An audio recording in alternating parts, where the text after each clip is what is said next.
la personnalité ne nous résume pas. Définitivement, elle ne nous résume pas. Qu'est-ce que j'entends par là? Eh bien, notre personnalité, elle va continuer à évoluer tout au long de notre enfance et encore bien au-delà. Et typiquement, c'est l'estime de soi. Vous voyez, beaucoup de personnes me donneront raison parce qu'elles en ont vécu l'expérience.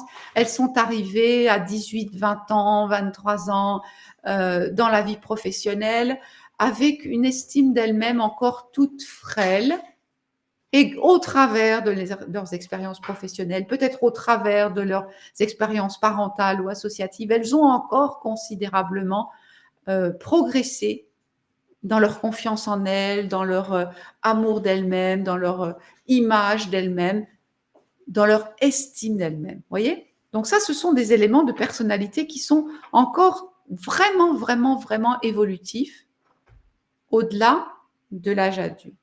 Mais même d'autres traits de personnalité qui sont peut-être plus liés au développement dans la toute petite enfance. Vous voyez, la capacité de réguler ses émotions, la capacité de s'attacher, de se détacher des personnes, toutes ces choses-là, ça aussi, ça peut bien sûr continuer à évoluer. Notre personnalité n'est pas figée, fort heureusement.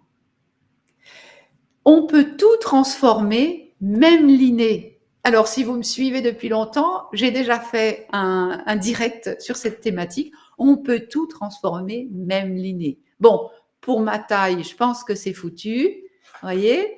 Mais pour ce qui est de ma capacité de ressentir les émotions alors que j'avais cette protection de ne plus les ressentir parce que ma sensibilité était grande, eh bien ça, je l'ai travaillé depuis des années et vraiment, ça progresse. Vraiment, vraiment. Hein? Qu'est-ce qu'on pourrait prendre comme autre exemple? Cette tendance, qu'est-ce que je pourrais dire? Cette tendance à être toujours effacée, voire même utilisée par les autres. Hein? Ce n'est pas un exemple qui m'est personnel, mais vous connaissez des personnes qui sont comme ça, beaucoup, beaucoup, beaucoup effacées et même utilisées par les autres. Eh bien, ça peut se travailler, fort heureusement. Quand on vient en thérapie avec ce sujet-là, on va y aller petit à petit, on va travailler là-dessus, on va ouvrir les yeux sur ce qui se passe et puis on va se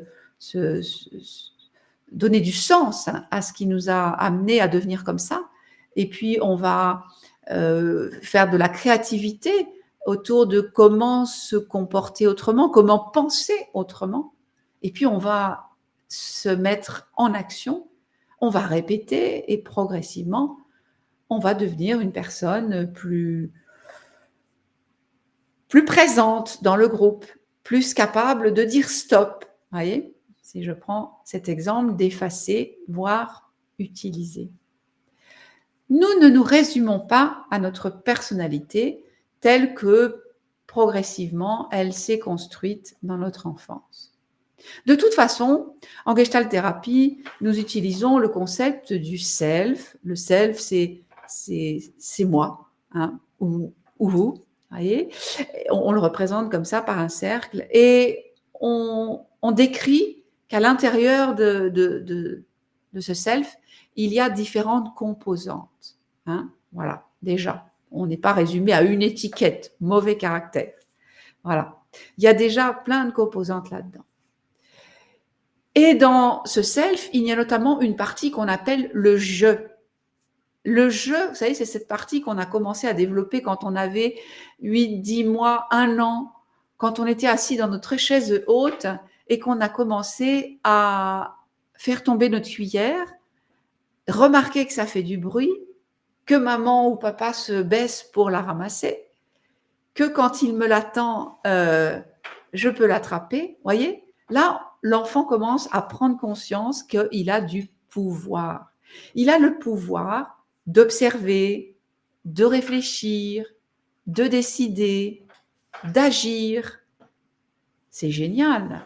Voilà. On a tous cette composante, ce je qui est aux commandes de notre vie.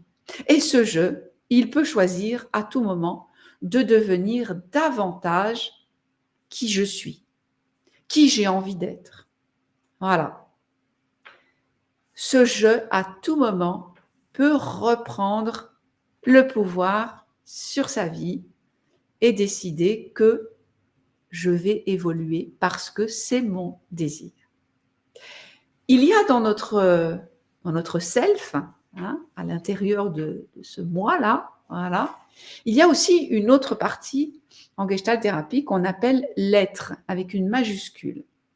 L'être, c'est cette partie qui préexistait quand je suis venue au monde, qui préexistait à la construction de ma personnalité, justement. Hein. C'est une partie qui est aussi reliée, voyez, à plus grand que moi, à l'univers. Vous voyez, on peut avoir une compréhension spirituelle de cet être. Voilà. C'est qui je suis vraiment, en quelque sorte. Qui je suis vraiment, malgré tout ce que j'ai traversé, et qui je suis vraiment définitivement. Voilà. Il y a cette partie qu'on appelle l'être, et cette partie-là, elle n'attend qu'une chose, c'est que, quelles que soient les épreuves qu'on a traversées, quelle que soit la personnalité qu'on a développée, qu'on se reconnecte à elle, qu'on redécouvre qui on est vraiment et qu'on devienne qui on est vraiment. Magnifique, non? Moi, j'aime beaucoup. Hein, j'aime beaucoup cette idée de je qui peut décider de se remettre au travail pour évoluer. Et cette idée d'être qui n'attend qu'une chose, c'est qu'on revienne à lui.